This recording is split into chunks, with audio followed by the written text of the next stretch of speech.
Minerva and welcome to the sew along of the Style Arc Ethel trouser. I'm really looking forward to this one because this is a very versatile trouser and not too complicated to sew. Let me show you the pattern. It has an elastic waist and a double pleated front, side seam pockets and a dropped crotch.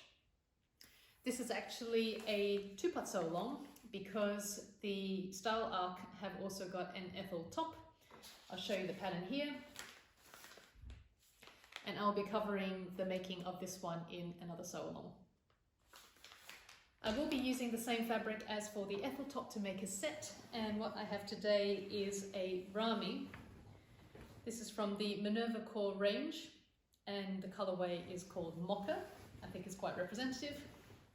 And this is how the fabric drapes and moves. It is medium weight, and like I said, it is Ramie, so it has a hand feel and body and almost the look of linen, but the plant fiber is nettle rather than being the flax plant. In terms of other supplies, I have of course matching thread. This is Guzman color 724 and I'll tag that below. I've got some machine needles which are in a size 80 universal, and I also have 40mm wide elastic for the waistband. So without further ado, let's get started. First, we're going to make the pockets. So this is the front pattern piece and this is the pocket pattern piece. And as you can see, there are notches in the side seams to show you where the pocket needs to go. The pocket is 2 centimeters longer along this edge than where it is between the notches. So you just need to line it up like this, matching the top notch. And then you go ahead and you pin your pocket right sides together with the front, and you repeat the same step on the back. After you've pinned on your pocket, you can go ahead and sew down this seam, and then I've also overlocked the edge, ending just before and after the stitching here. Then you can fold over the pocket and you can give this a good press. So this is the right side of the back of the trousers. Now the back you can just leave like that, and the front you should understitch. So what that means is that you should stitch the pocket to the seam allowance underneath. So you can see the line of stitching here, just next to the seam. And if you don't have one already, an edge stitch foot is really useful here, because what it means is that it has a piece of plastic here that goes along the seam, and then your machine, if it allows it, should be able to move the needle position to ensure that you get an even line of stitching all the way down.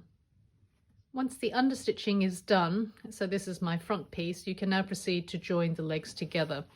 So this is the crotch of the front piece, and what I'm going to do is to pin and sew the inseam. So what you do is you put your pieces right sides together. So this is the back I'm holding here. And then you simply pin from the crotch seam here. This is the waistline, this is the crotch. And then you pin and sew from here down to the hem. So let's do that now. This is the inseam now sewn and overlocked. And I forgot to mention that you can also follow the notches here that are placed on your pattern as well. Once I've done the inseam, I'm going to do the side seam. So this is the top, this is the waist of the trouser. And what you need to do is to pin and sew all around your pocket and then all the way down. So that's from the top to the corner. Leave your needle in the sewing machine and pivot. Go all the way around the pocket. Stop at the corner and pivot again and go all the way down. And there is a notch halfway down the leg as well. Once you've sewn that, repeat for the other leg. Just wanted to demonstrate turning the corner because we have to sew at around about a 90-degree angle here. So the end of my corner is where the pin is here. So I'm just going to keep sewing till here. Pull the pin out, and then you don't need to cut the thread here. You just lift your presser foot up, pivot around, turn your work,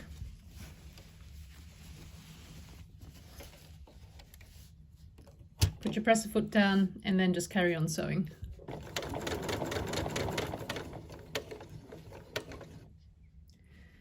this point I have sewn and overlocked the inseam and sewn and overlocked the side seam in one pass. So that means I've just gone down here, round the pocket, and then all the way down with the sewing machine and the overlocker. Now I want to do some pressing now that my leg construction is complete. And for that, I'm going to use a seam roll. You can also buy these from Minerva, and it's really useful for, say, sleeves and things like trouser legs. So you slot it in here, and then it's very easy to press it open, in this case, to one side like this.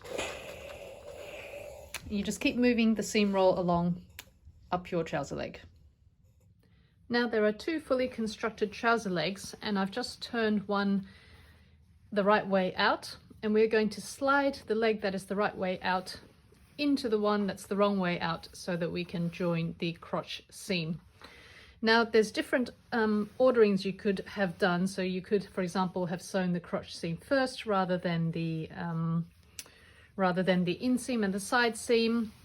It doesn't really matter in this case, but just to know that there are different ways to do it. So when I slide it in, I'm going to pin together the crotch seam, right sides together, and you'll see there's notches to help you. So there's single notches in the front. So you can pin that together. So obviously I've just pinned the waist at the top of the waist. This is the notch. And then of course the crotch itself where it meets at the inseam. So pin this point as well. On the back you can look for the equivalent double notches.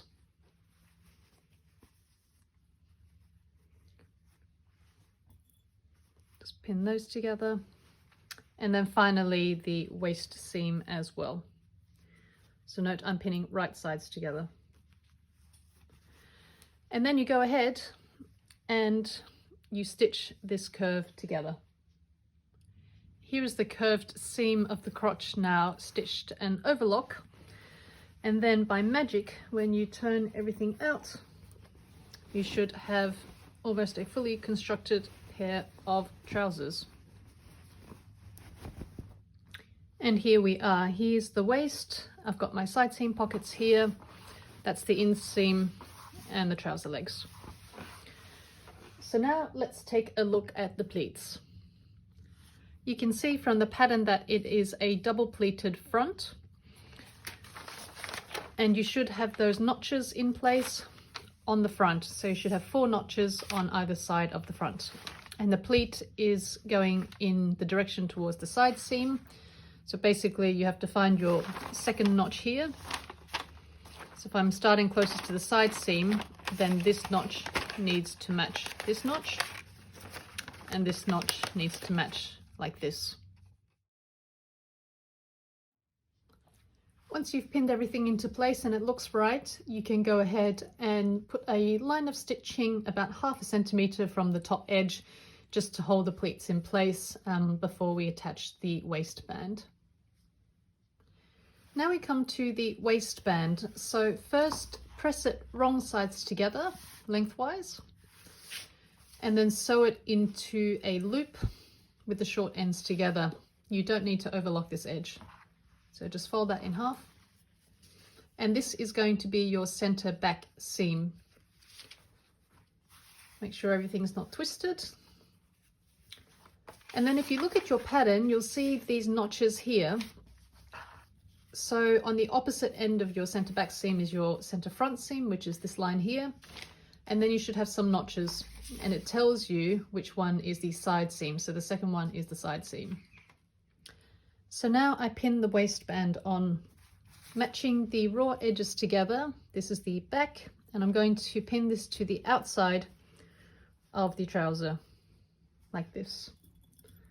So I first pin the center back, and then I know that there was a notch for the side seam, so making sure that things are not twisted,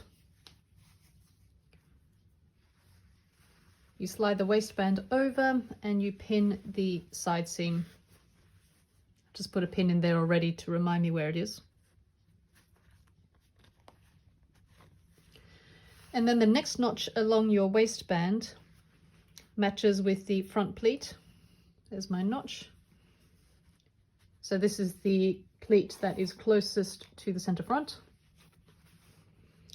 And then you have this is the center front, and you have a corresponding notch here as well. So I'll just put that here. And then you just keep going around with the pins. I've now sewed on the waistband with a 1 centimeter seam allowance. This is the front. And as you can see here, I've left a few centimeters of gap because we need to thread the elastic through. So I've got some really nice elastic here from Hemline. It's 40 millimeters. You can get this from Minerva, of course. And you just need to put it around your waist and see what suits you, and make sure there's about 2 or 3 centimeters of overlap. I'd say always better to cut elastic too long than too short, because once you try it on, if it's too short, then you've got nowhere to go without having to buy more elastic. But if it's too long, you can always trim it a bit. So then I just take a safety pin and put it through the elastic. I look for my gap, and then I start to thread it through all the way around. Once you've threaded the elastic through and it comes out the other end, I would really recommend that you pin the pieces of elastic together like this, making sure it's not twisted, and then go and try on your garment before you stitch the elastic down to make sure that it is indeed the length of elastic that you want. The other benefit of doing this, once I pin it together, 1 second please. The other benefit is that you can indeed then try and make sure that nothing is twisted, because once you put the elastic in, and stitched it down, it's very hard to fix it otherwise.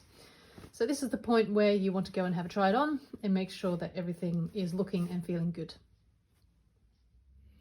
Once I've established the right points, I like to mark it with a pencil so that when I put it under the machine, it's easy to see where I need to line it up. And then I'm just going to stitch a box around the elastic with an X on it to secure.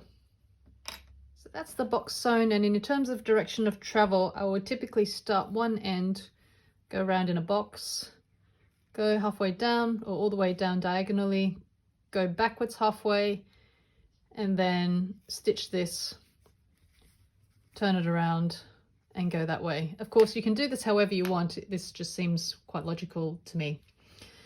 Now that that's been done, so you can rearrange the elastic in your waistband, so put it back inside.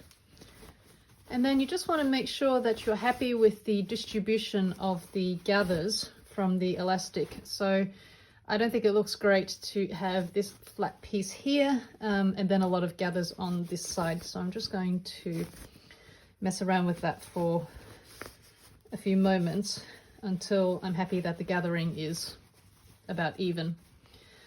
You also need to close up the gap here, so that's very easy to do. Just stitch that with a 1 centimeter seam allowance and try not to get the elastic caught.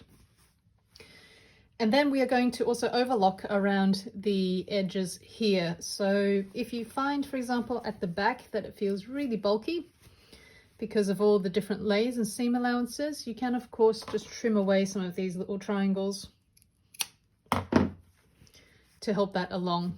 So you can see on the inside there's some seam allowances, and you can just trim those away if it feels too bulky.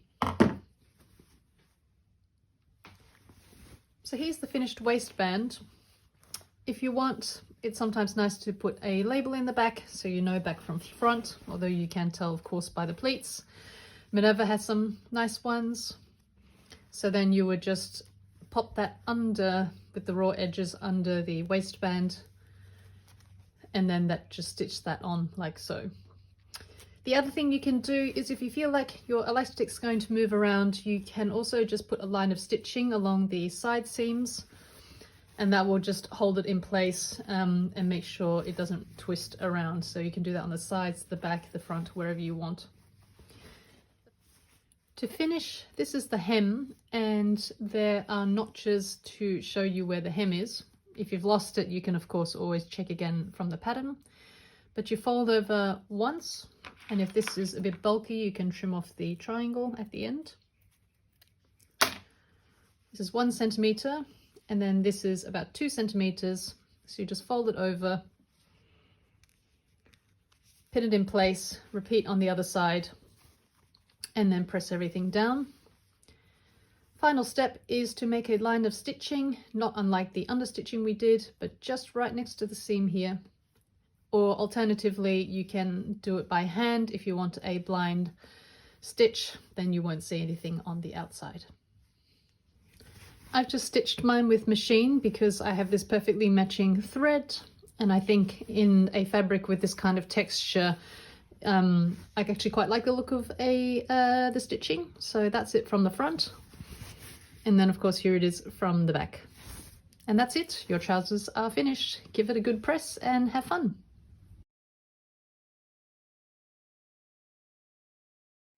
That's it for the Ethel Pants sew along, and here is my finished garment. I've got pockets, and let me just show you the back as well so you have that view.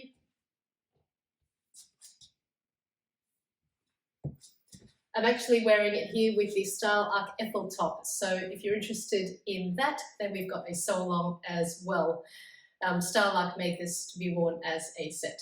Don't forget to follow Minerva for daily inspiration, whether it's tutorials or patterns or fabrics, or just to see what other makers have been getting up to. If you also make an account on Minerva, then of course we would love to see your creations as well. Thanks again for watching, and we'll see you